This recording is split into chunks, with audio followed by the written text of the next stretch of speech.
Cada vez mais a gente tem mostrado aqui no programa o drama de quem tem algum familiar envolvido com drogas e a dificuldade para se livrar desse problema.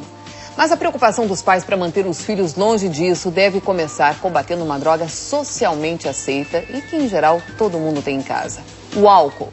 12% da população sofre de alcoolismo. Para a medicina, ele é considerado uma doença. É responsável por 75% dos acidentes de trânsito, 39% das ocorrências policiais, 40% das consultas psiquiátricas. E esse é o nosso tema de hoje. Está conosco o psiquiatra Sérgio de Paula Ramos, que coordena a unidade de dependência química do Hospital Mãe de Deus. Boa tarde, bem-vindo ao nosso programa. Você pode perguntar a ele ligando 84010394 ou então mandando um tweet para @JRBSTV. Vamos à primeira pergunta. Olá, eu quero saber qual a diferença de uma pessoa que bebe socialmente e um alcoólatra. Essa pergunta é uma pergunta boa. Em geral, quando alguém da família começa a se preocupar que a pessoa está bebendo demais, já houve um cruzamento da fronteira. Então, sempre que o beber de alguém suscitar preocupações na família, é que aí já merece uma atenção médica. Bom, uma pergunta aqui pelo Twitter. O exemplo começa por casa. Muitos pais ensinam os filhos a praticarem o hábito de beber desde cedo. Isso é certo? Isso é um dos fatores de risco para desenvolver alcoolismo, o beber muito precocemente. Hoje se sabe que o cérebro juvenil é por demais imaturo para ser agredido por substâncias tóxicas. Então, quanto mais cedo o adolescente entrar em contato com álcool, maiores serão os riscos de, no futuro, desenvolver alcoolismo e de, no futuro, se envolver com outras drogas. Portanto, a missão de nós adultos, pais, cuidadores, professores, é adiar o maior tempo possível, a experimentação em álcool. Agora, na prática, como é que seria isso, doutor? Por exemplo, aquela família que tem o hábito de tomar um vinho, por exemplo, nas refeições. O certo é proibir que a criança, que não vou dizer criança, mas já o adolescente experimente, ou ensinar a beber socialmente? As duas coisas, só que cada uma na sua idade. Quer dizer, a lei brasileira proíbe, com muita sabedoria, o consumo de bebidas alcoólicas por menores de 18 anos. Então não é o pai que está proibindo, é a lei. E depois disso, sim, ensinar a beber, né? Como se faz com autoescola, né? Chegou nos 18 anos, vai aprender a dirigir. Nós temos uma pergunta por telefone. Michel está na linha. Boa tarde. Você pode fazer a sua pergunta? Boa tarde. Meu nome é Matheus. Desculpe, Matheus. Eu tenho um tio alcoólico que fica xingando, quando bebe, xinga a minha avó. O que poderia ser ajudar? Como é que a gente pode ajudar ele? Se o seu tio é um paciente, ele precisa de tratamento específico. E no caso do alcoolismo, existem tratamentos eficazes tanto na rede pública quanto na rede privada e existe a colaboração muito adequada dos alcoólicos anônimos. Então são 3 alternativas aonde o seu tio pode ser encaminhado. E a próxima pergunta. Olá, eu gostaria de saber como é possível perceber se uma pessoa está se transformando num alcoólatra. É relativamente fácil, é quando o álcool se torna para ele mais importante do que para a média das pessoas. Quando ele começa a priorizar consumo de bebida alcoólica em sua vida e não se importar muito com as consequências, aí já temos um fato preocupante.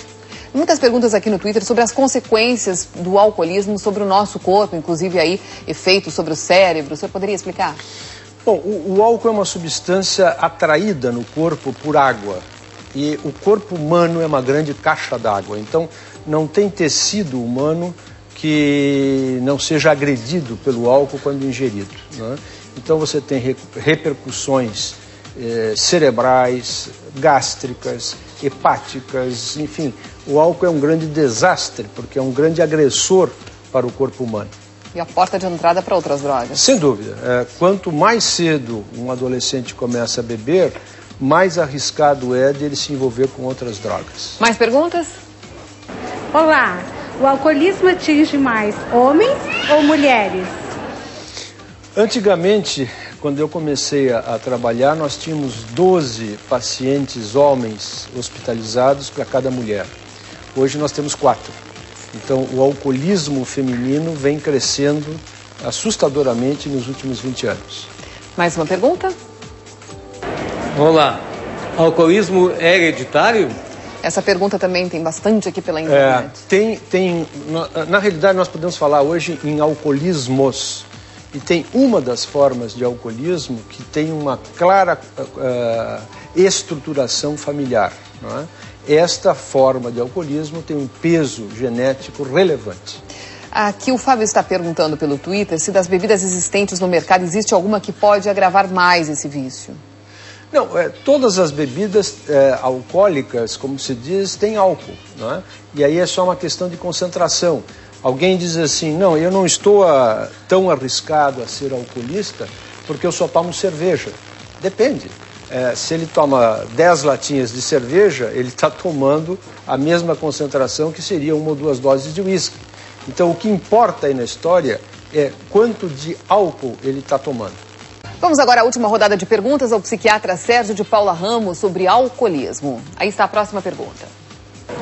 Oi, qual o tratamento melhor para o alcoolismo? Bom, o objetivo do tratamento com o alcoolista é ajudá-lo a parar de beber. Para alguns, isto vai ser mais fácil de acontecer na frequência com alcoólicos anônimos. Para outros vai ser psicoterapia, para outros vai ser tomando medicações. E para outros internamento. Para outros hospitalizações e para outros um leque que compõe essas várias alternativas. Agora, existe para o alcoolismo algum tratamento com remédios, assim como existe para o tabagismo, que a gente sabe até aqueles remédios colantes no corpo? Existem. Nós temos 2 tipos no mercado. Um é uma medicação aversiva, que a pessoa, ao tomá-la, passa mal.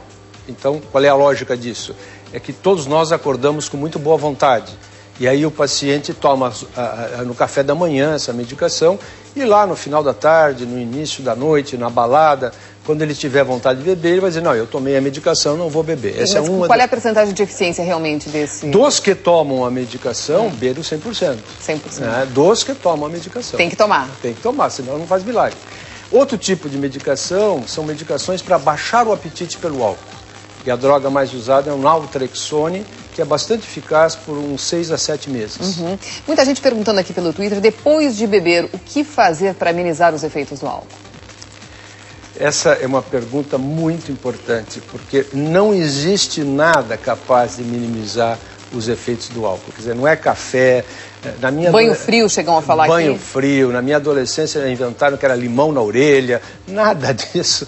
O que minimiza a ação do álcool é não beber muito.